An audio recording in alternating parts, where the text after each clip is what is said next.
राधे राधे दोस्तों, स्वागत है आप सभी का एक बार फिर से। दोस्तों, सर्वपितृ अमावस्या, शनि अमावस्या और सूर्य ग्रहण के अद्भुत संयोग पर गौ माता को यह एक चीज जरूर खिला देना। आपके सारे काम बनते चले जाएंगे, पितृदोष बदल जाएगा, पितृ आशीर्वाद में मिलेगी सभी कष्टों और संकटों से मुक्ति। दोस्तों, अश्विन मास में आने वाली अमावस्या को सर्वपितृ अमावस्या कहते हैं। यह श्राद्ध पक्ष पितृपक्ष का आखिरी दिन होता है। इस दिन सभी पितरों का श्राद्ध तर्पण किया जाता है। जिन पितरों की श्राद्ध तिथि मालूम ना हो या जिन पितरों का श्राद्ध पितृपक्ष में आप नहीं कर पाए, उन सभी पितरों का श्राद्ध सर्वपितृ अमावस्या पर किया जाएगा। दोस्तों, इस बार सर्वपितृ अमावस्या 14 अक्टूबर दिन शनिवार को है। शनिवार के दिन अमावस्या होने से सर्वपितृ अमावस्या पर शनिश्चरी अमावस्या का संयोग बन रहा है। दोस्तों, 14 अक्टूबर को ही साल का दूसरा और अंतिम सूर्य ग्रहण लगने जा रहा है। यह ग्रहण एक कंगनाकृति सूर्य ग्रहण होगा। इसमें सूर्य एक आग के छल्ले की तरह दिखाई देगा। सूर्य ग्रहण शुरू होने से 12 घंटे पूर्व सूतक लग जाते हैं। भारतीय समय के अनुसार यह सूर्य ग्रहण रात 8:34 पर शुरू होगा और देर रात 2:25 पर समाप्त होगा।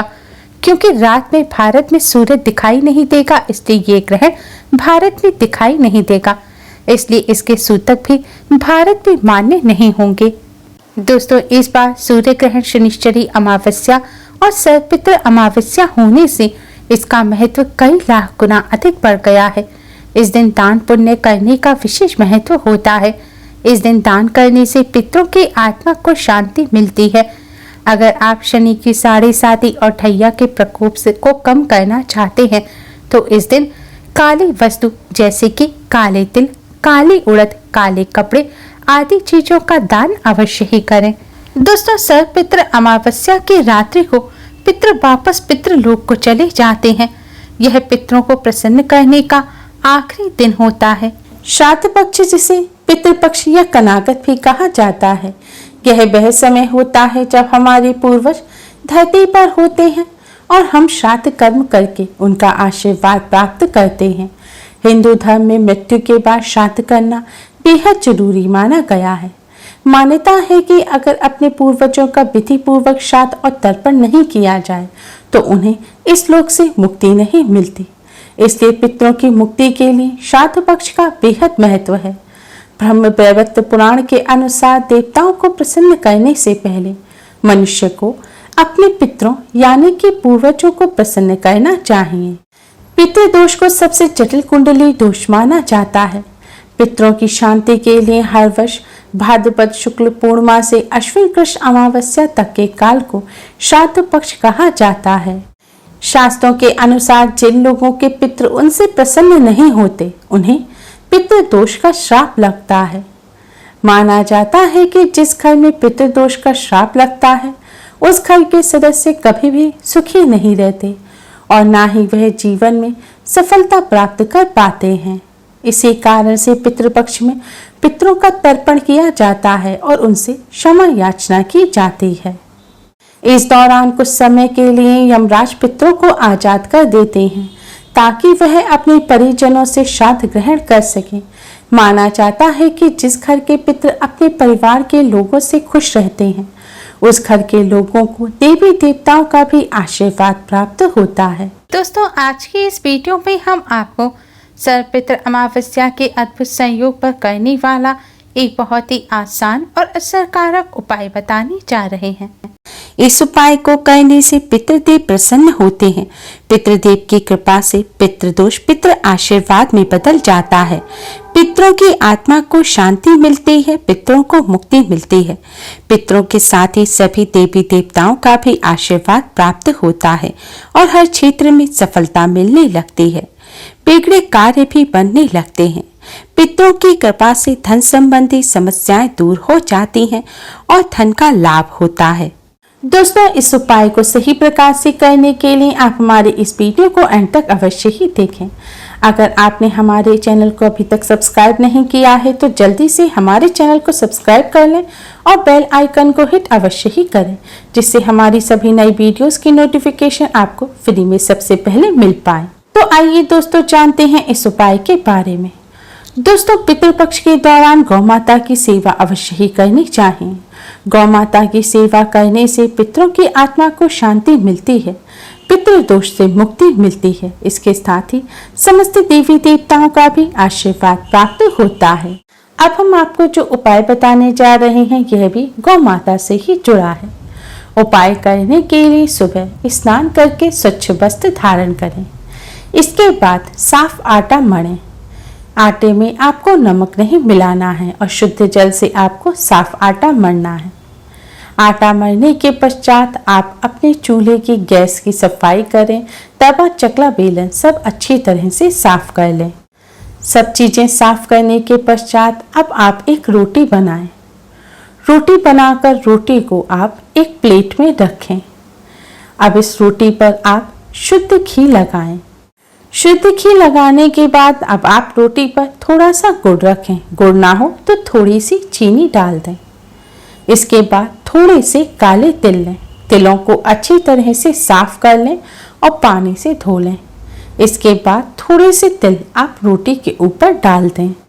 अब इस रोटी को आप अपने मंदिर में रखें। भगवान जी के सामने एक शुद्ध घी का दिया जलाएं और एक सुगंधित धूप बत्ती जलाएं और रोजाना की तरह भगवान जी का पूजन करें। पूजन करने के पश्चात अब आप भगवान श्री गणेश जी को प्रणाम करें, भगवान विष्णु, माँ लक्ष्मी जी को प्रणाम करें और पितृदेव को प्रणाम करें। इसके बाद इस मंत्र का 108 बार जाप करें।